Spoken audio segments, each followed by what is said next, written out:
The Deep Space Research Station floated in the dark like a lonely lantern in the void. Inside its metal walls, scientists and soldiers walked carefully, keeping their eyes away from the center room. The place everyone feared to look at for too long. That room held a creature they all called the monster. Behind thick layers of transparent glass and humming energy shields, she stood silently.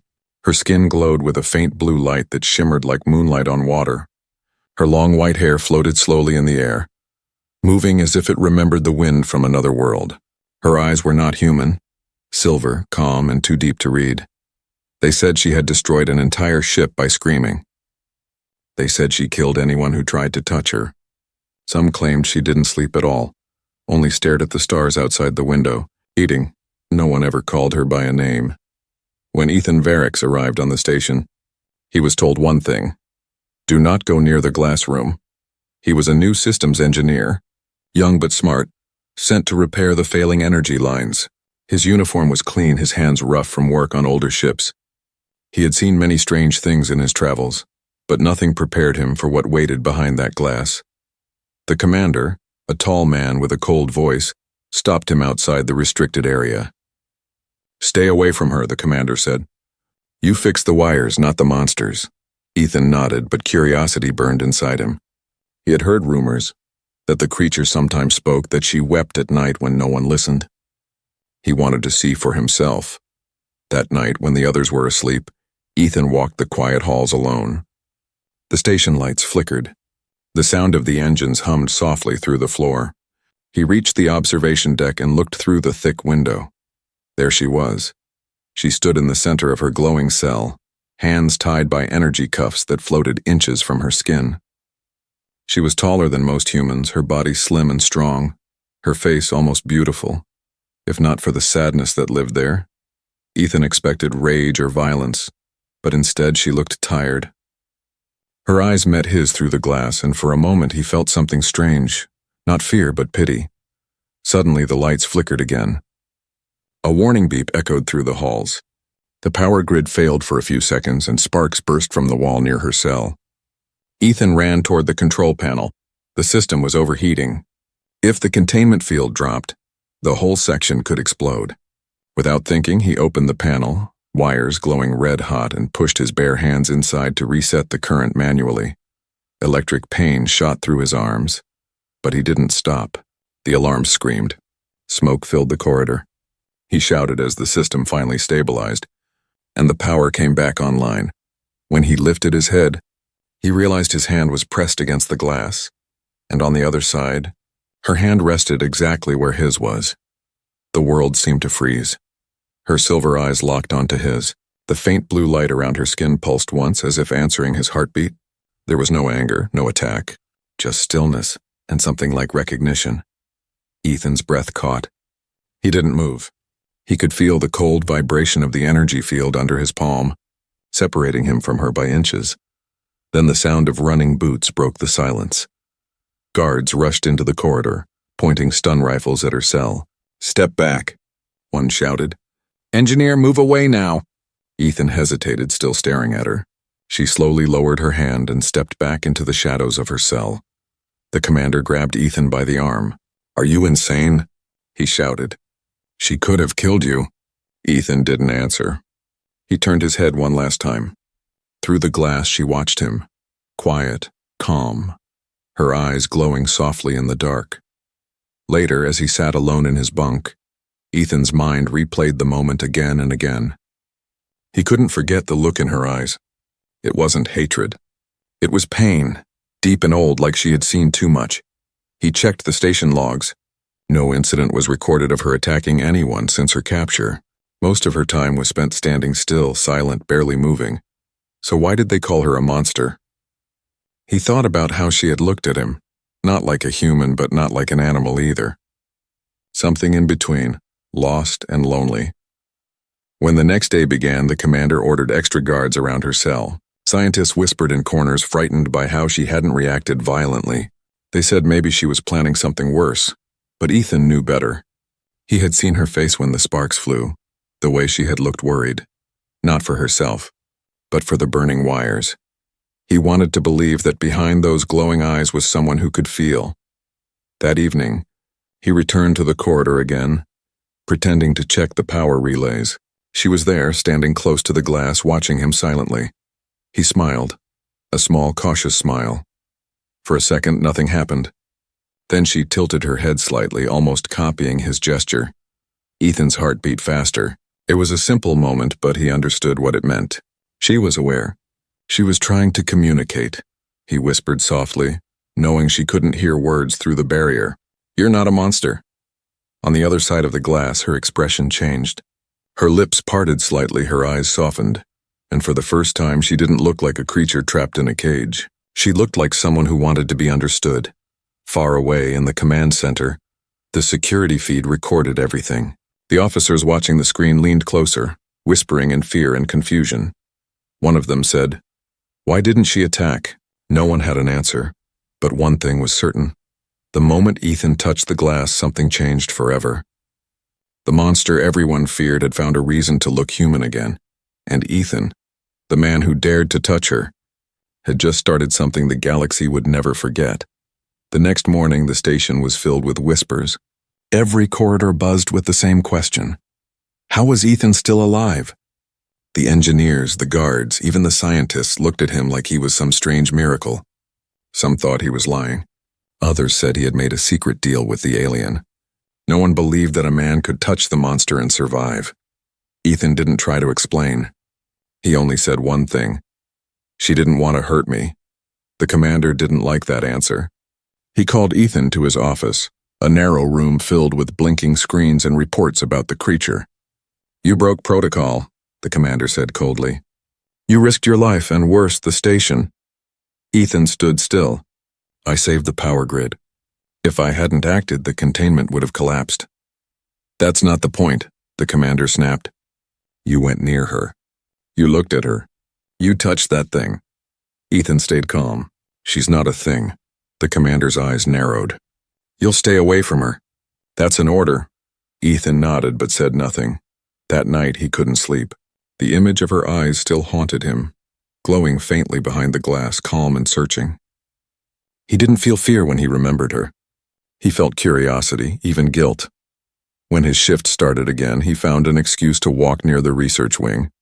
The guards eyed him suspiciously, but he carried a toolbox pretending to check the conduits. Through the glass, she stood silently, her white hair floating like mist in the dim light. He could feel her eyes on him. He looked up and met her gaze again. This time she didn't look away. Slowly, she raised her hand and placed it gently on the glass. It was the same spot where their hands had met before. Ethan froze. For a few seconds, he didn't know what to do. Then he lifted his own hand, matching hers from the other side. The energy field hummed quietly between them, but it didn't flare. She tilted her head slightly as if studying his face. Her expression wasn't angry or cold. It was curious, almost gentle. Ethan spoke softly, though he knew she couldn't hear his words through the barrier. "My name is Ethan." Her eyes blinked slowly, her lips moved, a whisper he couldn't hear. But he could tell she was trying to repeat his name. He smiled. From that day, Ethan returned often. Sometimes he pretended to be fixing systems nearby. Sometimes he just stood by the glass quietly. He began to notice small changes in her behavior. When other guards passed, she looked away, silent and distant. But when Ethan appeared, she moved closer, waiting. She no longer looked like a beast trapped in a cage. She looked like someone lonely, someone who remembered being part of something once. Ethan started bringing small things, a cup of clean water, a soft light orb, anything that might make her space brighter. The guards called him crazy, but he ignored them. One time he placed a small piece of metal on the glass and shaped like a star. She leaned closer, studying it. Then she used her clawed fingertip to draw the same shape on her side of the glass. Ethan's breath caught. It was the first time she had copied his gesture. She understood. Days turned into a quiet rhythm. Ethan worked by day, and in the evenings he always found a reason to walk past her chamber. Each time he tried to teach her simple hand signs through the glass. "Hello, thank you, friend." At first she didn't respond. Then slowly, she began to copy his movements. Her motions were slow but careful, like she wanted to make sure she was doing it right. The first time she got it correct, she gave him a look, something almost like a smile. Ethan felt warmth in his chest. It wasn't fear anymore. It was connection, but not everyone was happy. The surveillance team noticed her new behavior. Reports went up the chain. Some called it manipulation. Others feared she was planning something. The commander confronted Ethan again. "She's studying you," he said. "She's learning how to act human. That's how they trap you." "Don't you see?" Ethan shook his head. "No, she's learning because she wants to understand. Because no one ever gave her a chance." "You're blinded," the commander said. "She's not human. She never will be." Ethan walked out without answering. That night, he stood alone by the glass again. She was already waiting. The lights were dim. The hum of machines filled the silence. Ethan pressed his palm to the glass. She mirrored him once more. "Friend," he whispered. Her lips moved. The same shape. "Friend." In that silent exchange, the air felt heavy with meaning. Two beings from different worlds, separated by fear and glass, were starting to understand each other, and somewhere deep inside, both of them knew this was only the beginning. Days passed quietly, but the bond between Ethan and the alien woman grew stronger. What started as silent gestures through glass had become a strange form of trust. She waited for him every evening now. The guards noticed but said nothing. Some were too afraid to even look at her anymore. Ethan started to wonder who she really was. The station records called her Subject A9. No name, no past, no details. Just numbers and fear. But she wasn't a weapon. He could feel it every time she looked at him. The sadness in her eyes was real. One night after his shift, Ethan stayed behind in the control room. He opened the restricted data logs, breaking security rules again. His hands shook as he typed in stolen access codes. The screen flickered to life, full of red warnings and encrypted files. When he finally opened her file, the truth made his stomach turn. Subject A9 was not a soldier. She was an experiment, a failed one. She had been created from a peace project between humans and an alien race called the Sarathi, known for their energy-based biology. The goal had been to merge human stability with Sarathi power to create a hybrid, a bridge between species. But the project failed when war broke out between the two civilizations. The Sarathi were destroyed, their worlds burned, and A9 became the last living fragment of that dream. She wasn't a monster. She was the result of human cruelty and fear. Ethan sat in silence, staring at the screen. His chest tightened as guilt filled him. Humanity had made her, and then locked her away like a mistake they wanted to forget. The next evening, when he walked to the glass cell, she was there again, standing close to the barrier. The glow around her skin was softer than before. He raised his hand. She did the same. Ethan whispered, "Your name isn't A9. I know that's not you." She tilted her head, curious. He pointed to himself. "Ethan." Then he pointed to her. "You." She seemed to think for a moment, then touched her chest lightly. Her lips moved, forming a single sound. It was faint, almost like a breeze. "Lyra." Ethan froze. It was the first word he had ever heard her speak. "Lyra," he repeated softly, smiling. "That's your name." Her silver eyes brightened. For the first time, there was something warm in them, something alive. Over the next few days, Ethan began noticing new patterns in her behavior. Lyra would draw on the glass using her glowing fingertips, shapes, circles, lines that looked like constellations. When Ethan brought a tablet and showed her star maps, she pointed at one corner of the galaxy, two suns drawn side by side. That was her home. Ethan realized she wasn't just remembering it, she was mourning it. Sometimes she would place her hand on the glass and close her eyes, her glow dimming. He didn't need to understand her words to know she was grieving. Ethan wanted to tell her she wasn't alone anymore, but everything inside the station wasn't quiet anymore. The commander had grown suspicious. He noticed how the monster no longer roared or fought when Ethan was nearby. Surveillance showed her learning faster than before. Her intelligence was increasing, maybe too quickly. The scientists whispered among themselves, some curious, others afraid. They believed she was adapting, studying human emotion to use it as a weapon. Ethan knew it wasn't true, but no one listened. He was called to another meeting. The commander's tone was sharp. "You've crossed a line again," he said. You were caught accessing restricted data. Do you realize what that means? Ethan didn't deny it. I know who she is now. She's not what you think. She's a threat, the commander replied. A weapon that can't be controlled. No, Ethan said quietly. She's proof we were wrong. The commander slammed a hand on the table. Enough. One more step out of line and I'll have you confined. Ethan left the room, his heart pounding. He knew they would never see what he saw. That night he went back to the cell again. Lyra was sitting near the wall, her light dim but peaceful. When she noticed him, she stood and moved closer. He placed his palm on the glass and she mirrored the motion. The same connection, silent but full of meaning. I won't let them hurt you, he said softly. Not again. She looked at him for a long time, then raised her other hand and drew a small star between their palms. Ethan smiled sadly. The glass between them hummed with quiet energy. Two beings, one human, one hybrid, bound by guilt, loneliness, and something new neither of them understood yet. But outside the cell, the cameras blinked red. Someone was watching, someone who didn't believe in mercy. And soon the fragile peace Ethan had built was going to break. The quiet connection between Ethan and Lyra did not stay hidden for long. The security team had been watching every visit, every gesture, every silent exchange through the glass. They saw her glowing less like a weapon and more like a person. They saw Ethan standing closer each time. The reports reached the commander, and his patience finally broke. He stormed into the control bay one morning, slamming his hand on the console. No more contact, he ordered. No talking, no signals, no visits. The human stays away and the creature gets moved to isolation. Ethan stood behind the technicians, his stomach tightening. You can't do that, he said firmly. She's responding to peace, not violence. The commander's voice turned cold. She's manipulating you. You've seen what she can do. It's only a matter of time before she uses that energy on us all. She's not like that, Ethan said quietly. You don't understand her. The commander stared at him with disgust.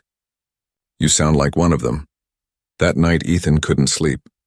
He kept thinking about Lyra, trapped alone in that cell, believing she was finally safe, not knowing what was coming. He sat at his desk, staring at her file on his tablet, the red mark flashing transfer pending. They were moving her to a military base for dissection. He clenched his fists. No, he whispered. Not again. The station lights flickered as the maintenance cycle began. For 10 minutes, the energy shields went into low power. It was the only time when security systems were weakest. Ethan knew it was madness, but he couldn't let them take her. He grabbed his access card, forced open the side maintenance door, and stepped into the restricted hall. The alarms were off. Only the steady hum of the engines filled the air. The glass cell glowed softly ahead, her figure sitting in silence like a ghost under blue light. When she saw him, she stood instantly. Her silver eyes widened, her glow trembling like a heartbeat. Ethan stepped closer, his voice low. Lyra, they're coming for you. You have to trust me. She pressed her hands against the glass. Ethan, she whispered. It was only the second time he'd heard her voice, soft and broken but full of feeling. He placed his hand where hers rested. I won't let them hurt you again. Suddenly, the energy field flickered. The maintenance timer was running out. Ethan didn't hesitate. He entered the emergency override code he'd memorized from the logs. The seal hissed as the glass wall slid open halfway. Heat burst into the room from the containment systems. Lyra stepped back, her eyes wide. No, she said shakily. They will kill you. Ethan shook his head. Not if we leave together. For a moment, they just stood there.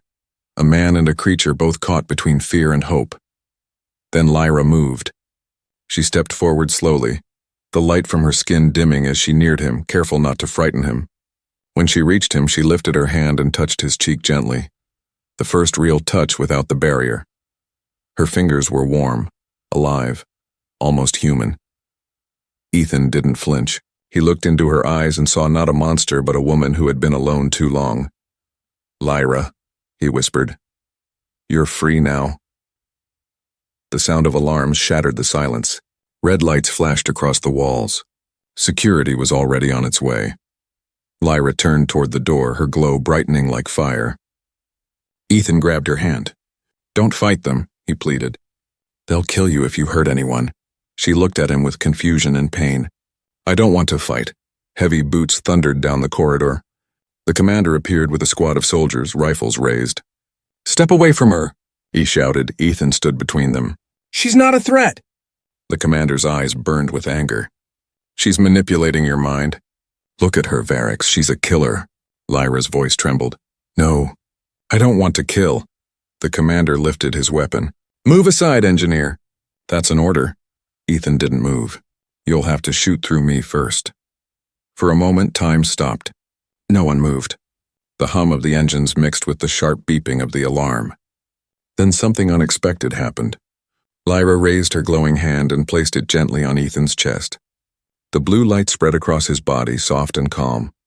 The commander's aim faltered as the scanners read no threat, only a healing energy flow stabilizing Ethan's vitals. She wasn't attacking. She was protecting him. The soldiers hesitated. The commander cursed and signaled to retreat. "Seal this sector," he ordered. "I want both of them contained." Lyra's energy dimmed as she looked into Ethan's eyes. "They will take you," she said softly. "I don't care," he replied. "I just wanted you to feel what freedom is." She closed her eyes and touched her forehead to his, light pulsing faintly. Guards rushed in, grabbing Ethan roughly, pulling him away. Lyra screamed, a sound that shook the walls and made the glass tremble but didn't harm anyone. It was the sound of heartbreak, not rage. As they dragged Ethan out of the chamber, he looked back at her one last time. She was still glowing, but this time it wasn't blue. It was gold, and everyone who saw it that night knew something powerful had just changed forever. The silence after Ethan's arrest felt heavier than the hum of the engines. The entire station seemed tense, like it was holding its breath. The soldiers had locked him in a narrow metal cell with no windows, only a single light flickering above. His hands were bound and his tools were gone. He sat quietly on the cold floor, his mind full of images. Lyra's eyes glowing gold, her scream echoing through the corridors. He didn't know if she was still alive or if they had already moved her. The thought made his chest ache. Outside, the guards whispered to each other nervously. The commander had ordered everyone to stay alert. The creature was unstable, they said. She could break free at any moment. But no one dared to check her cell. At exactly midnight, the lights across the station flickered once, then twice. A low hum grew louder, vibrating through the metal floors. The guards looked around, confused. Then the alarm blared. Containment breach. The ground shook as if something powerful had burst from the lower levels. Steam hissed from the vents, lights turning red one by one. Ethan stood up, his heart racing. He knew it was her. The sound of crashing metal echoed through the halls. Security feeds showed glowing blue shapes moving fast through smoke-filled corridors. Soldiers fired stun rifles, but every bolt bent midair, deflected by invisible energy. She wasn't attacking them. She was only pushing through, breaking walls, lifting doors, moving with purpose. "Where is she heading?" one officer shouted over the intercom. The commander watched the screen in disbelief. "She's heading for the holding cells." Ethan heard the footsteps before he saw her. The corridor outside his cell glowed faintly, the lights flickering blue. Then through the smoke she appeared, tall, graceful, her hair floating like firelight. She stopped in front of his door. For a moment she just looked at him, her silver eyes soft and calm. "Lyra," Ethan whispered, stepping close to the bars. "You shouldn't have come." She placed her palm against the metal. The locks melted instantly, metal turning to liquid silver under her touch. The door opened with a slow hiss. Ethan stepped out carefully. "You could have hurt them," he said. "But you didn't." Her voice was quiet. "I only wanted you." Ethan looked at her, confused but touched. "You came back for me?" She nodded. "You freed me once. Now I free you." They moved quickly through the chaos. Smoke filled the corridors, alarms screamed in every direction. But wherever Lyra passed, the energy fields flickered and shut down.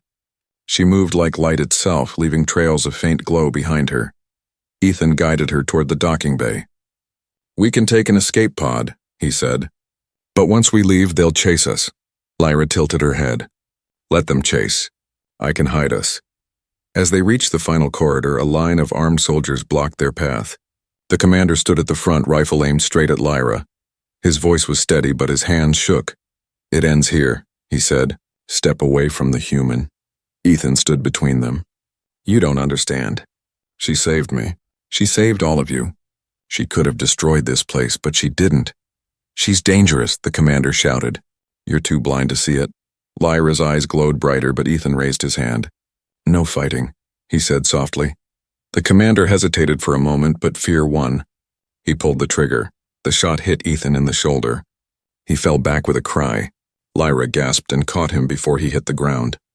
Her glow exploded into gold light that filled the hall. The soldiers dropped their weapons, blinded by the brilliance. When the light faded, Ethan was standing again, the wound on his shoulder gone. Lyra had healed him. She turned toward the soldiers, her expression calm but powerful. "No more pain," she said quietly. "No more chains." The air around her shimmered, and every weapon in the room slowly bent out of shape, falling harmlessly to the floor. The commander stepped back, pale and speechless. Ethan looked at him. "She's not your enemy." Lyra extended her hand toward Ethan. "Come." They ran toward the docking bay, the sirens fading behind them. The escape pod door opened with a hiss, and Ethan climbed inside. Lyra looked back one last time. The station burned in red light, alarms echoing through the void. The humans who had feared her were still alive, untouched. She looked at Ethan, her voice calm. "I didn't destroy them." He smiled weakly. "I know. That's what makes you more human than they'll ever be." Lyra sat beside him. The pod detached, drifting away from the station into open space. Through the window, the stars reflected in her silver eyes. She reached for Ethan's hand and held it gently. For the first time, neither of them felt trapped. Back on the station, the commander stood before the broken cell, watching the flickering security feed of the escape pod drifting away. "She didn't kill anyone," a young officer said quietly. The commander stared at the screen for a long time, then whispered, "Maybe she didn't have to." The escape pod drifted quietly through the black sea of space. Inside, only two souls sat in silence, Ethan and Lyra. The lights of distant stars reflected across the glass canopy, painting their faces in silver glow. The chaos of the station was far behind them, but neither felt safe yet. Ethan leaned back, breathing heavily. His shoulder no longer hurt, but the memory of the commander's bullet was still fresh in his mind. He looked at Lyra, who sat across from him with her eyes closed. Her light had dimmed, but it pulsed softly in rhythm with her breath.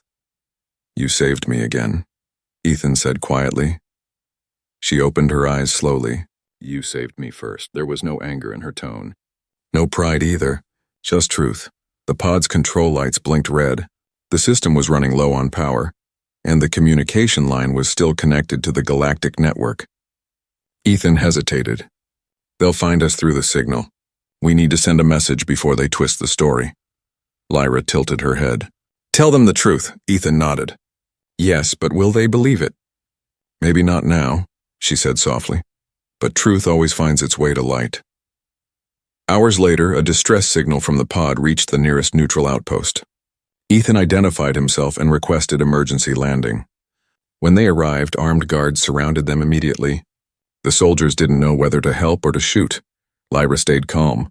She raised her hands and whispered, "No harm." The energy around her softened, and the guards slowly lowered their weapons. The light in her eyes was gentle, almost peaceful. They were both taken to a secure facility, this time under the authority of the Galactic Council. News spread quickly across the colonies. Everyone had heard the story of the monster who broke out of human control. To the public, she was still dangerous, but Ethan refused to stay silent. During the hearings, he stood before the council, his voice steady but full of fire. "She is not our enemy," he said. "She's proof that we can change. Proof that we can stop being afraid of what we don't understand." The room was filled with whispers. The council members stared down from their high seats, their faces unreadable. One of them asked coldly, "Do you have any proof that she is not a threat?" Ethan looked toward the observation window, where Lyra stood behind reinforced glass. "She could have destroyed your ships, your soldiers, even me. But she didn't. She chose mercy every time." The council's voices clashed in debate. Some wanted her destroyed. Others wanted to study her further. A few saw her potential as a bridge between species. Lyra watched in silence, her hands pressed lightly against the glass. Her eyes followed Ethan's every movement. She didn't need to understand every word to know he was fighting for her. Later, when the hall emptied, Ethan was allowed a few minutes with her. He walked up to the glass and smiled faintly. "They don't trust you," he said. But some of them are starting to see. Lyra looked down. They fear me because I remind them of what they did. You remind them that mercy still exists, Ethan said. That's what scares them. She looked up again, her expression softer. And what about you, Ethan? Do you still trust me? He stepped closer. I never stopped. For a long moment, they just looked at each other through the barrier that separated them once more. The light from her body grew brighter, filling the room with calm warmth. Even the guards nearby lowered their hands as if forgetting why they were afraid. Then something strange happened. Lyra pressed her palm against the glass and the glow spread across it. The entire room filled with gold light. Not burning, not blinding, just peaceful. Every sensor in the facility registered a sudden drop in aggression levels. Heart rates slowed. The air felt lighter. People outside the chamber looked through the windows, stunned. Ethan whispered, "What are you doing?" "Showing them," Lyra said softly. "They don't believe words, so I will show them peace." The council members rushed back into the chamber, their faces pale from shock. The light faded slowly, and in its place was silence. Lyra stood quietly, her eyes calm. Ethan turned to them. "You felt it, didn't you?" She didn't attack. She made you calm. That's her power, not destruction, but balance. The head of the council, an old alien with shimmering skin, looked at Lyra for a long time. "She carries light where there should be fear," he murmured. The final decision was made a few days later. The council voted not to destroy Lyra. Instead, she would remain under observation, but in open surroundings, not a cage. Ethan would serve as her guardian and translator. When he told her the news, she smiled faintly. "So I am still a prisoner," she said. Ethan shook his head. "No, you're a symbol now." She looked at him curiously. "A symbol of what?" "Hope," he answered. That night, Lyra sat by a large window overlooking the stars. For the first time since her capture, she saw open space without barriers. Ethan sat beside her quietly. "You said truth finds its way to light," he said. "You were right." Lyra looked at the endless stars and smiled. "Light always finds its way, Ethan, even through glass." Months passed quietly after the council's decision. The galaxy had moved on, but whispers of the event still spread through space stations, colonies, and trade routes. People spoke of the alien woman who once broke free but refused to kill. They called her the Lightbringer. Some believed she was a myth. Others said she was proof that humanity could still learn compassion. Lyra now lived on a small remote colony under Ethan's care. The place was peaceful. Green fields, silver skies, and twin moons rising every evening. She stayed away from the public eye, though the colony's people slowly began to know her. At first, they watched from a distance, afraid of her glowing skin, but when she helped heal a child's wounds using her energy, the fear began to fade. Ethan watched her every day, still amazed at how she moved through life. She helped farmers grow crops faster by charging the soil with gentle light. She purified water with her touch. The children followed her, laughing, calling her Star Lady. Every smile she received made her light grow softer, warmer. One evening, Ethan sat outside his cabin watching the sun set. Lyra stood beside him quietly, her long white hair catching the golden light. For a while, neither of them spoke. The wind moved through the grass like waves across an ocean. Ethan finally said, "Do you ever miss your world?" Lyra looked toward the horizon where the stars were starting to appear. "Sometimes," she said softly. "But my world is gone. The stars remember it, though." "That's enough." He turned to her. "Do you still see yourself as a monster?" She glanced at him with calm eyes. "Not anymore. Because someone once looked at me and didn't see a monster." Ethan smiled faintly. That someone was just a stubborn engineer who didn't follow orders. Lyra's lips curved into a small smile. That stubborn engineer changed everything. They walked to the nearby river where the colony lights reflected on the water. Lyra crouched down and touched the surface gently. Ripples of gold spread out, turning the dark water into a mirror of light. Fish swam beneath, glowing softly where her energy touched them. Ethan knelt beside her. "You know," he said, "I think the council was afraid because they didn't understand what you could really do." Lyra looked at him. "I don't destroy. I only return what was lost, balance." She stood slowly and faced the sky. "You humans create fear so easily, but you also have something no other species carries, the ability to forgive." Ethan nodded. And you reminded us of that. Weeks later, a small transport ship landed near the colony. A representative from the Galactic Council stepped out bringing a message. The Council had been monitoring galactic unrest. Conflicts between border worlds were rising again. They wanted to send a message of peace, a living symbol to remind the species of what was possible. They wanted Lyra. Ethan hesitated when he heard the message. "She's not a tool for politics," he said, but Lyra placed a hand on his arm. Maybe this time they'll listen. He looked into her eyes and saw the same quiet strength he'd seen back in the glass cell. Courage born from pain. "If you go," he said softly, "you might never come back," she smiled. "Then let them remember why I went." The next day, the ship left the colony carrying Lyra to the central world. Ethan stood by the landing field, watching until her ship became just another light among the stars. Days turned into weeks. Then one morning, the broadcast came. Every colony, every ship, every world tuned in to the same channel. The Galactic Council's plaza was filled with people of all races, humans, aliens, hybrids. At the center, standing beneath the open sky, was Lyra. She raised her hand and spoke softly into the wind. Her voice carried through every transmitter, clear and steady. "I was once called a monster. I was feared, caged, and forgotten. But one man dared to touch me. Not to hurt, not to claim, but to understand. That touch changed my world. It can change yours too." The crowd was silent. Then, slowly, she lifted both hands, releasing a wave of golden light that spread across the entire plaza. No one ran. No one screamed. Instead, they felt warmth, calm, and a sense of peace they couldn't explain. Ethan watched from his cabin, eyes wet with pride. The broadcast ended with Lyra's final words.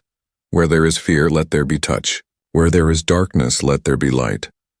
Years later, the story of the human and the alien who changed the galaxy became legend. Statues were built, songs were written, and children on distant planets were told about the woman who carried light and the man who believed in her. Ethan never sought fame.